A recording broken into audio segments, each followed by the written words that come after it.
3년 만에 엔진 포기한 대만 충격이다. 1년 만에 공개한 엔진의 외신 난리. 광기의 대한민국 이례적인 속도. 미래 고부가 가치 산업으로 꼽히는 첨단 항공엔진 국산화에 성공하기 위해서는 정부의 강력하고 신속한 지원 정책이 필요하다는 지적이 나왔다. 김원욱 하나에어로스페이스 첨단엔진 사업단장 전무은 9일 국회의원회관에서 국회 국방위원회 소속 더불어민주당 안규백 의원 주최로 열린 첨단 항공엔진 개발을 위한 세미나 발제에서 선진국 개발 성공 사례를 들며 이같이 말했다. 김 단장은 기존 분석에 따르면 첨단 항공엔진 개발을 위한 한국의 기술 역량은 선진국 대비 70% 수준으로 현재 다각도로 핵심 기술 역량을 확보하기 위한 노력이 시작됐다. 고운을 뗐다. 그는 개발에 성공하면 미국, 영국, 프랑스, 러시아, 중국에 이어 6번째 독자 엔진을 보유한 국가가 되는 것이라고 말했다. 그러면서 기존 하나와 산업연구원 등의 연구를 인용해 2050년까지 첨단 항공엔진과 파생용 엔진 개발이 완료되면 약 100조 원의 경제적 파급 효과가 발생하고 16만 명의 고용 유발 효과가 나타날 것으로 추산된다고 말했다. 그는 하나에어로스페이스는 지난 45년간 1만여 대의 항공엔진 제작, 조립, 생산, 정비 수행을 통해 축적한 기술 노하우를 바탕으로 첨단 엔진 개발을 위한 투자를 진행하고 있다며 한국형 초음속 전투기인 KF-21 블록 3 전력화 시기에 지장 없도록 개발 일정을 단축하는 방안 등을 적극 검토하고 있다고 말했다. 김 단장은 정부 사업 승인, 사업 타당성 조사 완료 등을 거쳐 2026년 사업에 본격 착수하면 2039년까지 약 13년 동안 3조 원 넘는 개발 예산이 소요될 것으로 분석된다며 첨단 항공엔진과 파생형 엔진 개발 시 2059년까지 약 1700대의 엔진 수요가 발생할 것으로 추산되고 약 27조 원의 매출이 예상돼 정부 예산 절감에도 기여할 것으로 보인다고 했다. 그는 성공적인 첨단 항공엔진 개발을 위해선 국가 역량 집중을 위한 정부의 강력한 지원 정책이 필수라며 이와 함께 소재를 포함한 핵심 기술 실험 인프라 구축, 전문 인력 양성을 적기에 이룰 수 있는 계획 수립이 필요하다고 강조했다. 심연석 방위사업청 서기관은 항공엔진 개발 필요성 발제에서 한국은 세계 8번째로 초음속 전투기 개발에 성공했지만 엔진은 미국 제너럴 일렉트릭, GE의 F-141 엔진을 사용하고 있다며 이 엔진은 하나에어로스페이스에서 면허 생산을 하고 있지만 우리 엔진이라고 말할 수 없다고 짚었다. 심 서기관은 미국도 난이도가 높은 엔진 부품 등은 엄격한 기술 통제를 적용하고 수출을 관리하고 있다며 우리가 필요할 때 언제나 필요한 성능의 엔진을 선진국에서 구매할 수 있다는 생각도 지나치게 낙관적인 것이라며 항공엔진 국산화 필요성을 역설했다. 세미나를 주최한 안규백 의원은 개회사에서 국산 첨단 항공엔진을 적기에 개발할 수 있도록 법과 제도적 뒷받침이 필요하다며 미국의 승인 없이 수출하고 여타 산업으로 파생할 수 있도록 지혜를 모아야 할 때라고 말했다. 이날 세미나에는 안 의원을 비롯해 민주당 허성무 박선원 부승찬 의원, 국민의힘 강선영 의원 등이 참석했다. 또 석종건 방위산업청장, 이건환 국방과학연구소장, 신상범 국방기술품질원장, 최병로 한국방위산업진흥회 부회장, 손재용 국방기술진흥연구소장 등 100여 명이 자리했다. 석종건 방사청장은 오늘 세미나에서 논의된 고견들을 정책 수립과 제도 개선의 밑거름으로 삼겠다고 밝혔다.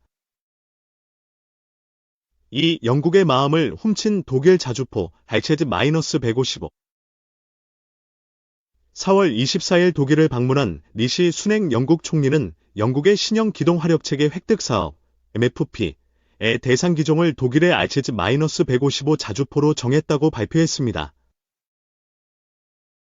MFP 사업은 노후한 궤도형 155mm 자주포 EZ-90 브레이브하트를 대체하는 사업으로 2029년까지 96문,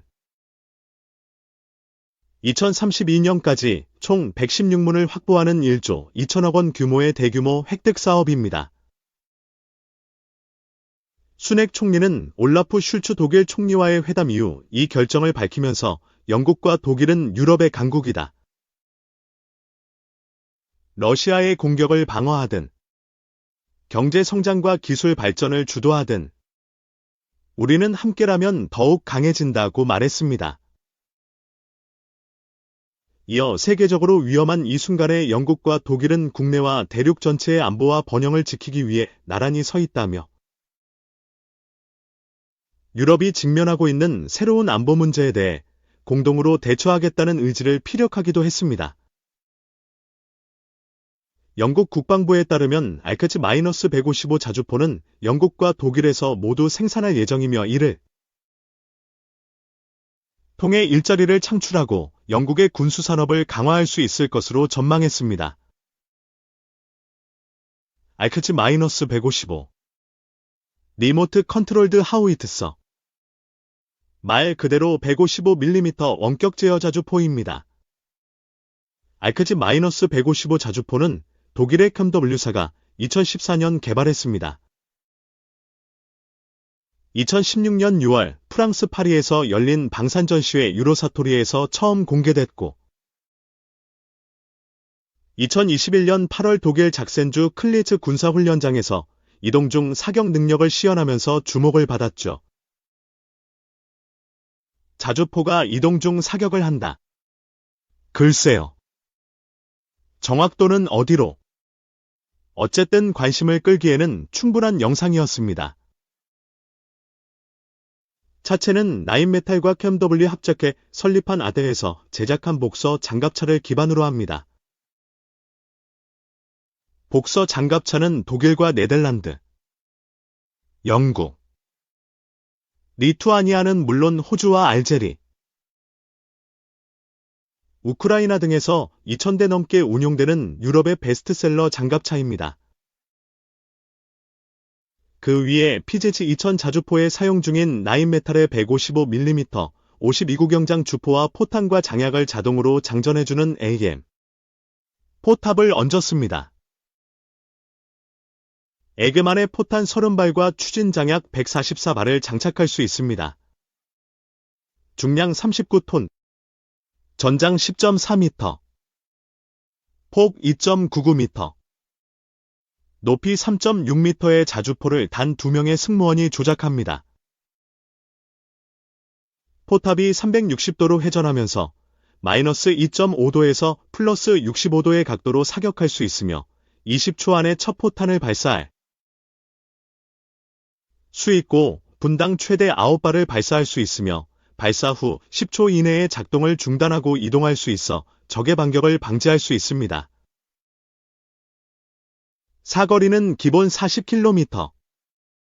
사거리 연장탄을 쓰면 까지 포탄을 날릴 수 있습니다. 자동 사격 통제 시스템을 이용해 목표를 설정하면 각도와 고도를 계산해 자동으로 조준의 포를 발사합니다. 높은 발사 속도와 자동 사격 통제 시스템 덕분에 최대 5발의 토티 사격이 가능합니다. 즉, 한 무늬 자주포가 표적을 향해 5발의 포탄을 발사하면 5발의 탄이 2초 안에 표적에 떨어진다는 얘기입니다. 고성능 화포가 보여줄 수 있는 화력 집중 능력을 선보일 수 있다는 얘기죠. 게다가 사격 명령과 다음 목표물 탐색을 동시에 수행하는 소위 헌터, 킬러 능력도 갖췄습니다. 복서 차체는 M2 8기통 디젤 엔진이 뿜어내는 816마력과 8개의 바퀴로 도로에서 최대 시속 100km로 달릴 수 있고 700km의 항속거리를 자랑합니다. 60%의 경사도를 극복할 수 있고 측면, 경사도 30%에서도 주행할 수 있습니다. 차륜형 차체를 이용하기 때문에 회전 반경은 7.5m로 좀 큰 편입니다. 방어 능력도 우수합니다. 차체 전체적으로 200m 밖에서 발사되는 14.5mm 탄의 방탄 능력이 있고 앞부분은 30mm 장갑 관통탄에도 견딜 수 있습니다. 차량 바퀴나 차체 하부는 10kg의 텐트를 견딜 수 있고 포탑은 7.62mm 총탄과 포탄 파편을 막을 수 있습니다. 차량 내부에는 에어컨이 설치되어 있고 화생방 방호 시스템과 엔진룸 소화 장치도 있습니다. 소개를 하다 보니 제가 지금 전차를 소개하는 건지 자주포를 소개하는 건지 약간 헛갈리는 지점이 있습니다. 우선 이동 중 사격이 가능한 최초의 자주포라는 점인데 직사화기가 아닌 곡사화기를 이동 중에 쏘면 당연히 사격의 정확도는 떨어질 것이라는 추측이 가능합니다. 때문에 이 기능은 정밀 포격을 목적으로 한다기보다는 발전된 최신 대포병 탐지 레이더에게 자신의 위치가 발각됐을 때를 대비한 방어 목적의 기능이라고 보는 것이 타당할 것 같습니다. 또 다른 기능은 헌터킬러 기능이 있다는 것인데 이 기능은 앞서 설명한 자동사격 통제 시스템의 발전으로 가능한 것으로 보이고 실전에서도 제법 쓸모 있을 것으로 생각됩니다. 사실 가장 눈여겨본 부분은 포탑을 모듈화했다는 점입니다. 기동체계와 화력체계를 분리해서 무기를 사용하는 환경에 따라 차륜형이나 궤도형을 선택해서 에임을 장착할 수 있다는 것은 무기를 수출하는 전략에서 아주 유효할 것 같습니다. 사실 영국 총리의 발표가 있기 전까지 영국의 MEFP 사업에 우리 명품 자주포 K9A2가 선정될 수도 있다는 높은 기대감이 있기도 했습니다. 실제로 우리 프로파일럿 팀은 2022년 영국 현지 취재를 통해 K9A2의 최초 기동 모습을 공개하기도 했습니다. 또 많은 현지 전문가와 협력업체들과도 만나 인터뷰하면서 K9A2에 대한 긍정적인 여론을 듣기도 했죠. 재원을 간단하게 비교해보면 K9A1은 분당 6발을 발사할 수 있는 반면 K9A2는 분당 9발을 발사할 수 있고 포탑도 완전 자동화의 승무원을 3명까지 줄일 수 있죠.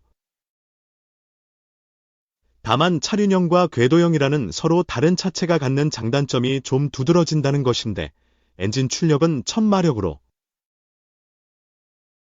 K9 자주포가 좀 더 좋지만 전체 중량은 48톤으로 10톤 정도 더 육중합니다.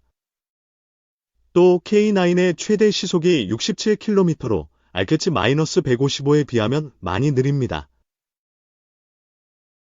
하지만 이런 차이는 말 그대로 장단점이 분명해서 해당 국가의 전장 환경에 따른 선호의 차이라고 봐야 할 부분입니다. 또 무기체계 자체의 성능보다는 정치력을 발휘한 것도 성패를 가른 주요인으로 꼽을 수도 있겠죠. 다만 한 가지는 참고해 볼 만합니다.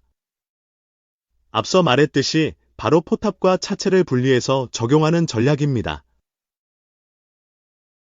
사실 우리나라에서 처음부터 수출을 염두하고 만든 무기체계는 지상무기체계 중에는 레드백이 유일합니다.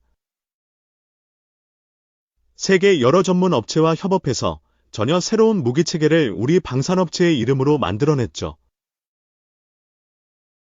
고객 맞춤형 제작을 우리 군 당국이 아닌 그 나라 군 당국의 요구 조건에 맞춰서 했다는 것이 수출 성공의 주요 요인으로 평가됩니다.